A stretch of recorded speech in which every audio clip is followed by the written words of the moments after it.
요즘 신앙생활을 하면서 이 기적이라는 말을 듣기도 그렇게 흔하지 않고 또 우리가 써볼 기회도 그리 없어서 어느 날 신앙생활이 크게 감동 없는 삶을 살기 쉬운 시절을 살고 있습니다.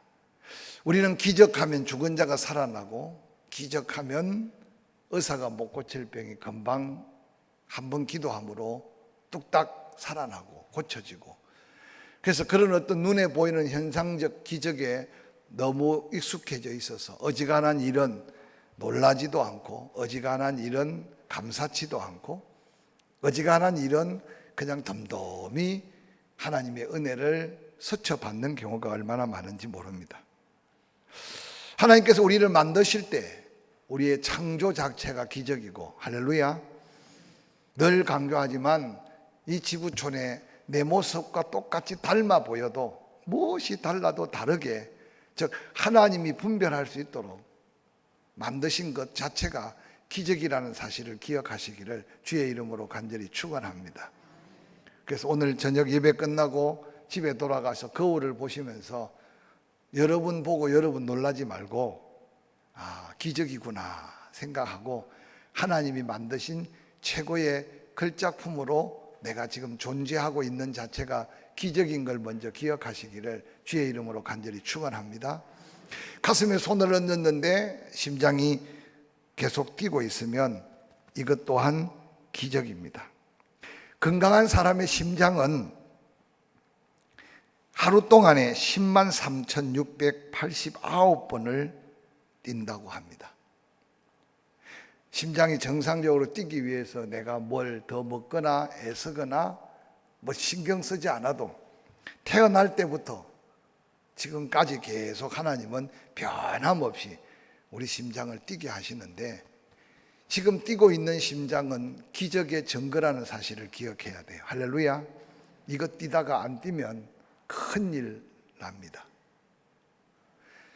우리 삶 속에 끊임없이 우리는 먹고 그냥 또 하루를 보내고 또 일어나지만, 건강한 사람 심장을 통해서 피가 하루에 2억 6,880만 킬로를 피가 순환해서 돌기 때문에 우리 몸이 기적같이 계속 정상적인 건강을 누리고 산다는 겁니다. 막힐까 봐 염려하지 않아도 하나님이 작은 실핏줄 하나까지, 그런데 그게 막히면 그게 문제가 되고 그 피가 돌다가 멈추면 그게 문제가 됩니다. 그래서 가끔은 TV에 아주 무쇠 같은 사람들이 어떤 경기를 하는데 목조르기를 해서 뇌로 가는 혈관이 잠깐만 멈추도록 막았는데도 그냥 기절하고 그냥 태그를 쳐서 그 게임에서 승패를 스스로 포기하는 경우가 얼마나 많은지 모릅니다. 그래서 여러분 가만히 손목을 붙들고 피가 열심히 맥박을 뛰면서 돌고 있으면 지금 하나님께서 내 몸에 기적을 행하시고 계신다, 그렇게 생각할 수 있는 마음의 여유를 한번 가져보시기를 바랍니다. 뿐만 아니라 정상적인 건강한 사람은 하루에 23,040번 호흡을 하고 있답니다. 그래서 종종 얼마나 숨을 오랫동안 안 쉬고 멈출 수 있느냐라고 하지만, 내가 멈추고 싶어도 멈출 수 없는 게 호흡입니다. 왜냐하면 그 숨을 쉬지 않으면 죽기 때문에. 그래서 우리가 어릴 때 바닷가에 살면 얼마나 오랫동안 바닷속에 잠수해서 멀리 가느냐 경기를 하는데 다 물속에 그냥 있지 않고 다 기어 나옵니다. 왜냐하면 숨을 쉬어야 하니까. 근데 여러분 잠잘 때 내가 숨을 쉬어야지 하고 자는 사람은 없어요. 지금까지 하나님께서 변함없이 우리의 호흡을 멈추지 않도록 계속 숨을 쉬게 하시는 것도 기적임을 잊지 않으시기를 바랍니다. 특별히 우리가 그저 움직이고 있는 우리 몸의 모든 것, 약 750개의 근육이 뇌의 시신경을 통해서 우리에게 사인을 주면 큰 근육, 작은 근육 할 것 없이 조화를 이루어서 오늘도 밥을 잡숫고 오늘도 바른 길을 걷고 여기까지 오고 앉을 수 있는 것도 우리의 의지적인 생각도 있지만 그 배후에 하나님이 창조적 섭리 속에 우리의 삶이 다 기적으로 움직여지고 있다는 것을 한번 상상해 본다면 나 자신이 기적으로 살아있고 나 자신이 기적으로 움직이는 기적의 제족이라는 사실을 한번 기억하면 좋겠습니다. 옆 사람 쳐다보고 말은 잘 말씀께서 안 들겠지만 하는 사람만 알아들으면 돼요. 당신은 하나님의 기적의 도구입니다. 시작. 할렐루야. 그래서 그냥 아이고 피곤해, 아이고 어떻게 좀 더 건강해지고 어떻게 좀 더 평안해져, 저는 가지고 있는 은혜를 감사치 못하고 더한 은혜 때문에 낙심하지 말고 오늘 하루하루 한 걸음 한 걸음 걸을 때마다 더 당당하게 기적의 주인공으로서 걷고 뛸 수 있기를 주의 이름으로 간절히 축원합니다. 하나님은 이 세상을 살면서 이런 놀라운 역사를 계속 지속하기 위해서 우리를 구원하기 위해서 예수 그리스도 오셨지만 예수님은 그저 십자가에 달려 죽으심으로 우리의 믿음의 구원만 주신 분이 아니라 마태복음 4장 23절부터 25절에는 예수님의 오신 사역을 친히 말씀합니다. 예수께서 온 갈릴리에 두루 다니사 그들의 회당에서 가르치시며 천국 복음을 전파하시며 백성 중에 모든 병과 모든 약한 것을 고치시니 그 나라 복음을 열심히 전하심을 소개하고 있습니다. 예수 그리스도의 소문이 각 병에 걸린 자들 다 데려오면 예수님은 그 병을 고쳐주십니다. 그래서 25절에 보니까 갈릴리와 데가볼리와 예루살렘과 유대와 요단강 건너편에 수많은 무리가 예수님을 따랐다라고 말합니다. 하나님이 이 땅의 인류를 구원하기 위해 예수 그리스도를 보내실 때 그냥 구원주로만 말 그대로 십자가에 달려 죽으시고 피 흘리심으로 대속의 보혈을 흘리시고 이 그 예수 믿으면 천국 가는 그 원리만 선포한 게 아니라 예수님은 친히 오셔서 무지한 우리를 깨우쳐 가르치시고 할렐루야, 또한 우리 심령의 천국 복음을 전하셔서 말씀으로 믿음을 갖게 하시고 그리고 그 믿음을 온전히 지탱하기 위해 병든 몸은 고쳐서라도 구원받은 감격을 누리도록 역사하신 사역이 바로 예수 그리스도께서 이 땅에서 3대 사역이다. 신학교 때 반드시 시험 문제에 나오는 건데 그때는 그걸 외워서 그러고 시험에 답했는데 세월을 지나면 지날수록 우리의 길을 말씀으로 가르치시고 인도하시는 하나님의 은혜, 또한 끊임없이 우리 심령을 도전하여 말씀을 전파하시는 복음의 놀라운 능력, 약할 때 고쳐주셔서 우리를 사명으로 살게 하시는 것이 하나님의 놀라운 구속사적 기적의 역사임을 잊지 않으시기를 주의 이름으로 간절히 축원합니다. 오늘 함께 읽었던 본문과 연관되어진 마가복음 4장 후반부터 5장을 이어가면서 계속 기적 사건을 다루고 있습니다.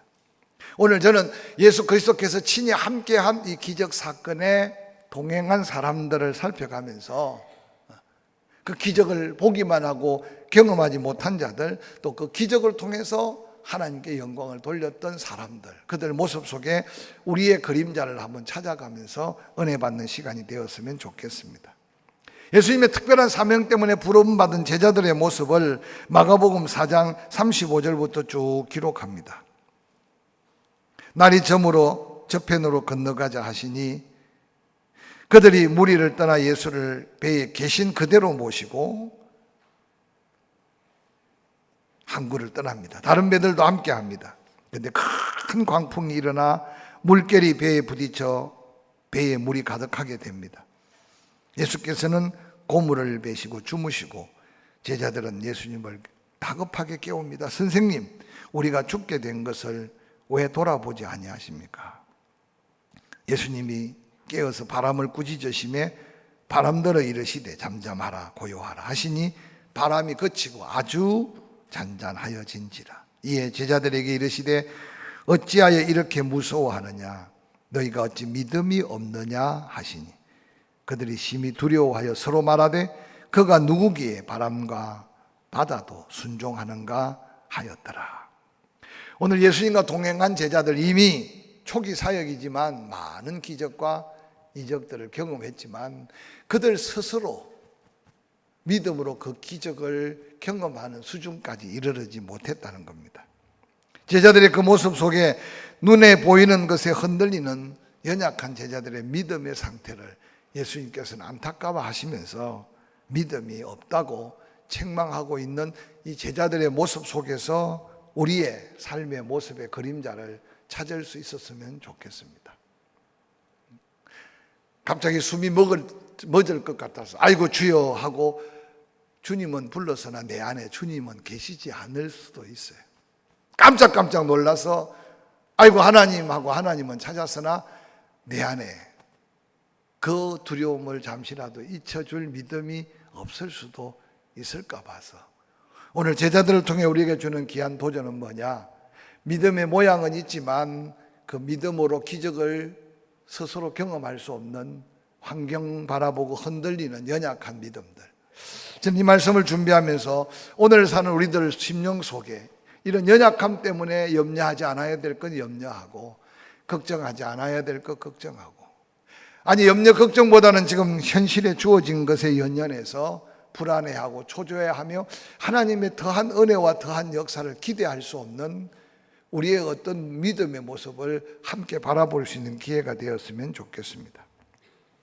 특별히 마가복음 5장에 이어가면 예수님이 이 배를 타고 건너편 그라사 지방으로 와서 귀신 들린 청년을 내쫓지 않습니까? 청년을 내쫓고 난 다음 마가복음 5장 16절에 그라사 사람들의 모습을 소개하는데 이에 귀신 들렸던 자가 당한 것과 대지의 일을 본 자들이 그들에게 알림해 그라사 사람들이 그 소문을 듣고 예수께 나옵니다. 그러고 예수께서 그 지방에 떠나기를 간구하였더라라고 말합니다. 그라사에 귀신 들린 군대 귀신 들린 청년 아무도 제어할 수 없습니다. 쇠사슬을 묶어놔도 그 쇠사슬을 끊고 무덤에 거처를 삼고 밤낮으로 소리 지르고 그래서 그 마을 사람들은 그 청년이 두려움의 대상이었습니다. 그런데 어느 날 예수님이 그 그라사 지역을 방문해서 그 주민들의 가장 큰 어떤 면에서 수건 사업일 수 있고 가장 잠 못 이루고 두려움의 대상인 군대 귀신 들린 자를 하나님의 능력으로 치유해 주셨습니다. 오늘날 같으면 동네 사람들이 모여서 예수님 앞에 더 큰 은혜를 구하고 더한 은혜를 찾아야 할 텐데 돼지떼 약 2,000마리가 갈릴리 바다로 몰사한 것 때문에 즉 경제적인 금전적인 손해 때문에 예수님이 우리 마을에 더 계셨다가는 이게 거들나고 아무것도 남을 것이 없을 것 같은 잘못된 생각, 어리석은 자들의 모습이 오늘 성경에 소개하고 있습니다. 옆에 이웃이 죽어가고 때로는 다른 사람들이 엄청난 폐해를 입어도 내 집만 나만 아무 일도 없었으면 하는 극단적 이기주의 속에 세상에 살고 있는 많은 사람들의 모습이 오늘 이 미련하고 어리석은 그라사 사람들의 모습이 아닐까 생각해 봅니다. 성경에 이 말씀을 기록하고 우리에게 보여주는 것은 세상에 믿지 않는 자들은 당연히 그럴지라도 교회 안에 성도라고 하는 우리 중에 이렇게 이기적인 생각 속에 미련하고 어리석게 하나님을 섬기고 있는 모습의 그림자가 어리석은 그라사인의 모습이 혹이라도 내 모습에 비춰진 모습은 아닐까 한번 생각해 보는 기회가 되었으면 좋겠습니다. 뿐만 아니라 마가복음 5장 38절에 회당장의 집에 찾아갑니다. 예수님이 들어서는 그 순간 떠드는 것과 사람들이 울며 심히 통곡함을 보시고 들어가서 그들에게 이르되 너희가 어찌하여 떠들며 우느냐. 유대인들은 안타까운 죽음을 맞이한 이웃이 생기면 가장 큰 사랑을 전한다는 마음에서 가서 울어주는 게 최고의 위로고 최고의 사랑인 거로 생각했습니다. 근데 오늘 이 12살 먹은 회당장 야이로의 집에 딸이 죽었는데 오늘 여기 보니까 울기만 하는 게 아니라 떠들고 있는 사람들이 있었다는 거예요. 가끔 초상집에 가보면 뭐 많이 신사적이고 세련됐지만 정말 조문하고 간단하게 예를 차려 위로하고 떠나면 괜찮은데 축창 앉아서 초상집인지 잔치집인지 구별이 안 되게 희희낙낙 웃고 떠드는 모습은 지금도 종종 있는데 오늘 이 야이로의 집에는 더했던 것 같아. 우는 건지 떠드는 건지. 예수님은 말씀합니다. 울지 마라, 떠들지 말아라. 죽은 게 아니다, 잔다. 그들이 비웃고 있습니다. 오늘 본문에 보니까 떠들고 웃고 비웃는 그들은 이 야이로의 집에 아무런 도움이 될 수 없는 사람들, 하나님의 기적에 아무런 도움이 되지 않는 사람들, 그들을 다 내어 보내셨다고 예수님은 말합니다. 그래서 아이의 부모와 또 자기와 함께한 제자들을 데리고 아이 있는 곳에 들어가서 달리다고 많이 우리가 듣고 노래했던 예수님의 명령 한마디에 죽은 아이가 살아나는 귀한 역사를 소개하고 있습니다. 기적의 현장에 구경 다녔던 많은 유대인들을 여러분 기억할 겁니다. 마가복음 2장에도 골목마다 가득 찬 구경꾼들 때문에 믿음의 사람이 중풍병자를 들고 갈 수 없어 지붕을 뜯어야 하는 현실은 과거나 지금이나 마찬가지입니다. 평생을 살면서 진정한 감사, 진정한 은혜에 대한 감격을 경험하지 못하고 구경꾼 같은 신앙생활에 연연하고 살지는 않았는지 한번 살펴보시고, 늘 하나님의 은혜 속에 내가 그 체험의 주인공, 기적의 그 주인공이 될 수 있는 자리에 하나님을 섬길 수 있기를 주의 이름으로 간절히 축원합니다. 예수 그리스도께서 십자가에 달리시기 전에 오늘 예수 그리스도를 향해 십자가에 못 박으라고 외쳤던 예루살렘 고난의 길에 시작하는 그 안나스의 그 길거리에 외치는 수많은 유대인들은 하나님의 역사를 보지 못했고 예수 그리스도의 기적을 구경하지 못해서 예수를 십자가에 못 박으라고 한 자가 아니라는 사실을 기억해 보시길 바랍니다.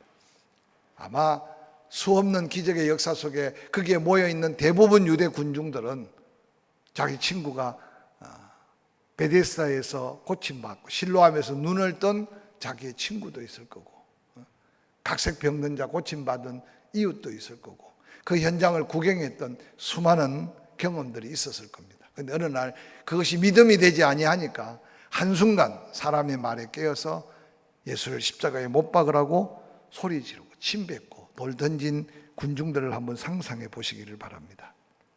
지금도 하나님의 은혜의 현장에 구경만 하고 그 은혜를 맛보지 못하는 과연 성도는 교회 안에 없을까 한번 상상해 가면서, 누가 어떤 모습으로 살든지 간에 내가 늘 기도하다가 하나님의 응답의 은혜, 할렐루야, 찬송하다가 내 마음에 감동하시는 성령의 감동의 은혜, 말씀을 읽고 들을 때마다 말씀이 믿음 되어지는 놀라운 증거들이 어느 날 내 삶의 위기 앞에 기적이 되는 놀라운 하나님의 역사의 체험자가 될 수 있기를 주의 이름으로 간절히 축원합니다. 그럼 오늘 본문 가운데 기적의 주인공들이 있습니다. 마가복음 5장 25절부터 28절에 이제 야이로가 예수님께 자기 12살 된 귀한 딸의 죽음에 예수님이 오셔서 고쳐주십시오. 그래서 예수님이 동행하여 지금 야이로의 집으로 가고 있는데 길 가는 중에 12의 헬루증 앓는 여인을 만납니다. 많은 의사에게 많은 괴로움을 받았다고 기록합니다. 가진 것도 다 허비하였다고 기록합니다. 아무 효용도 없고 도리어 더 중하였다고 기록합니다.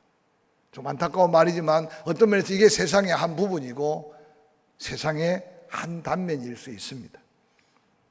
그런데 이 12의 헬루증 앓는 여인이 예수의 소문을 듣고 무리 가운데 끼어 들어와서 그의 옷에 손을 댑니다. 이 여인에게 준 믿음은 예수 옷자락에 손만 대어도 치유받고 구원을 받으리라는 신락 같은 믿음이 생겼기 때문입니다. 이 여인의 믿음으로 의사도 약도 세월이 지나도 더 중하였던 자기 몸이 한순간 치유받았던 이 놀라운 믿음은 하나님의 놀라운 은혜 안에서의 믿음의 도전이 그에게 기적이 되었다는 사실을 기억하시기를 바랍니다.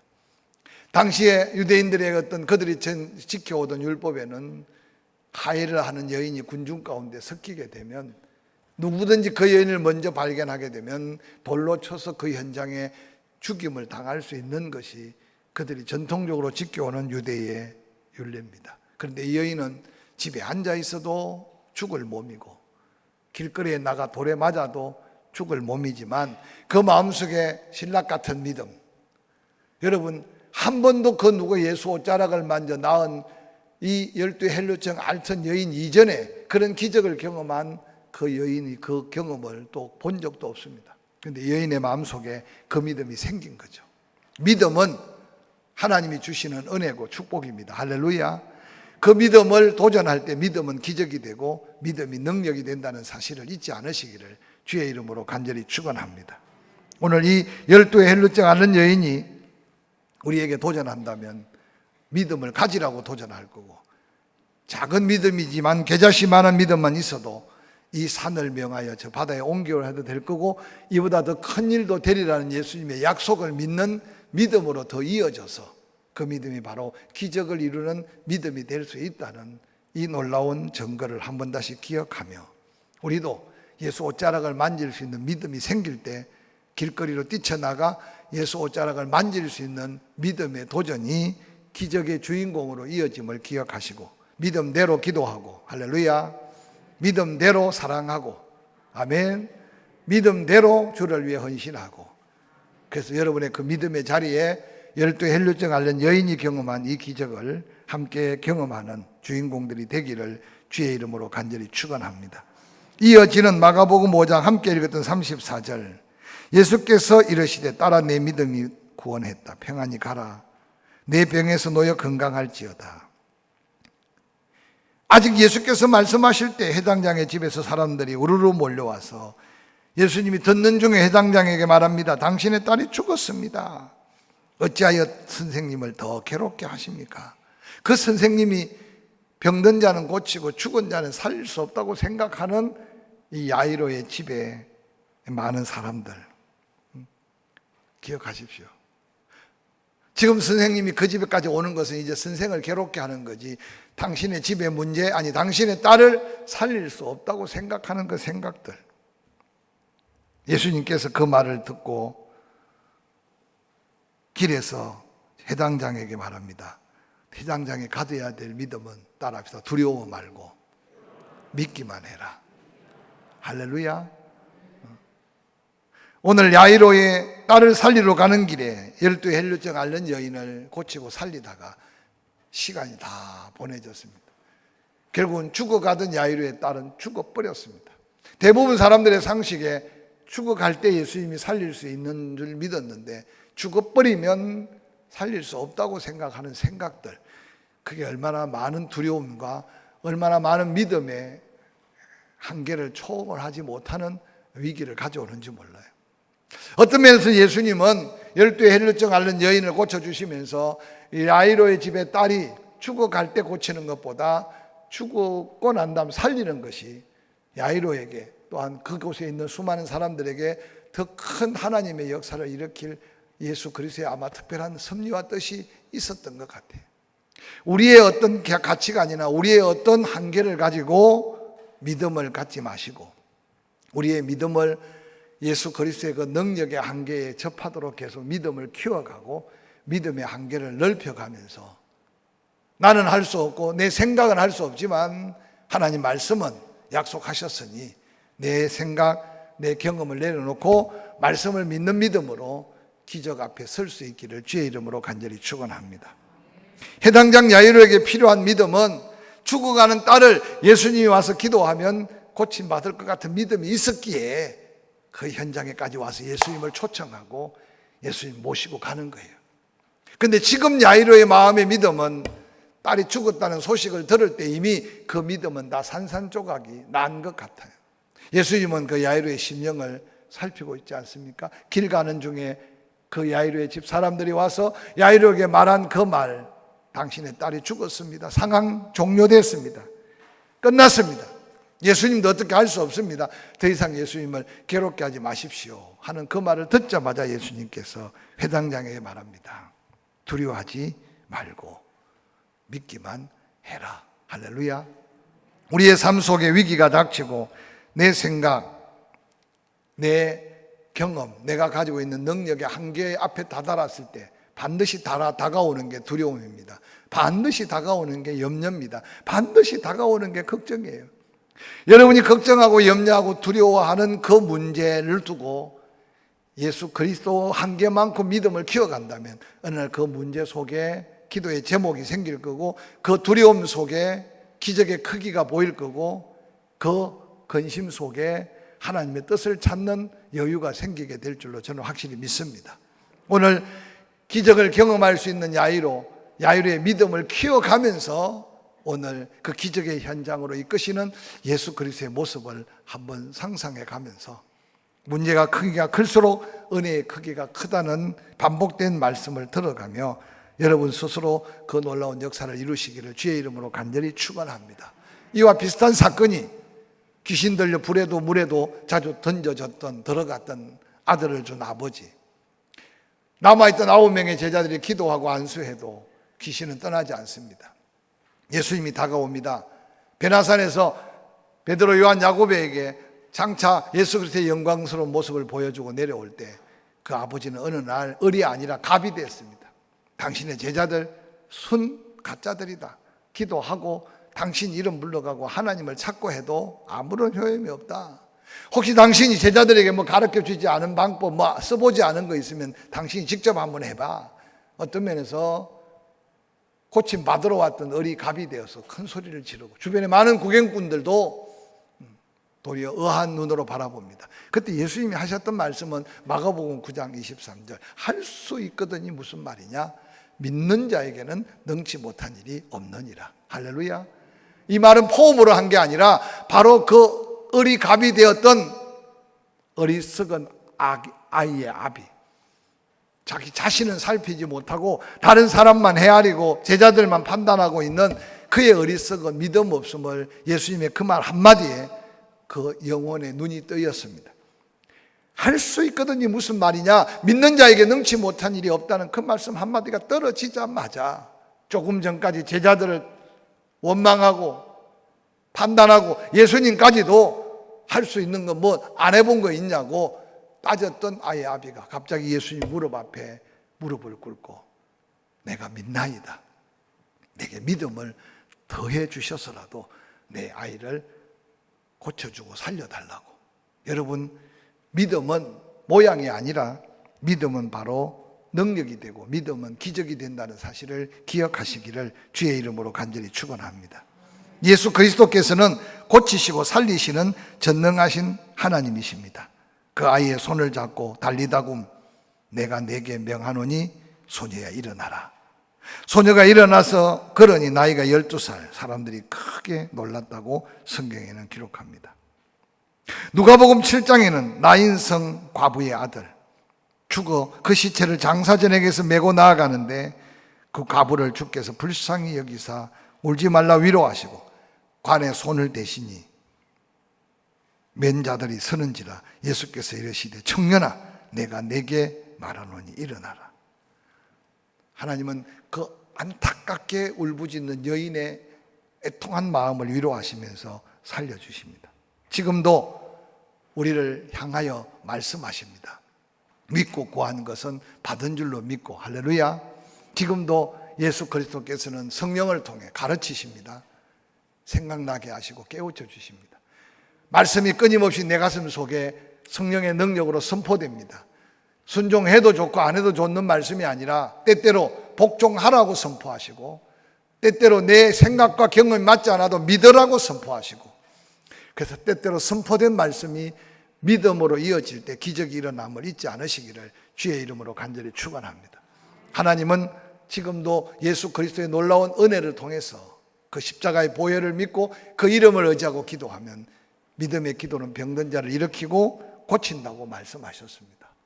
우리의 믿음이 구경하고 어리석게 판단하고 그리고 믿음 없어서 도리어 원망하는 믿음이 아니라 믿음으로 기적을 일으키는 기적의 주인공의 믿음을 본받아가면서 또 우리 남은 생에 이런 기적을 내가 움직이는 자체가 기적이고 삶의 자리에 끊임없는 하나님의 역사하심을 체험하는 산 믿음으로 승리하는 믿음의 사명자들이 될 수 있기를 주의 이름으로 간절히 축원합니다.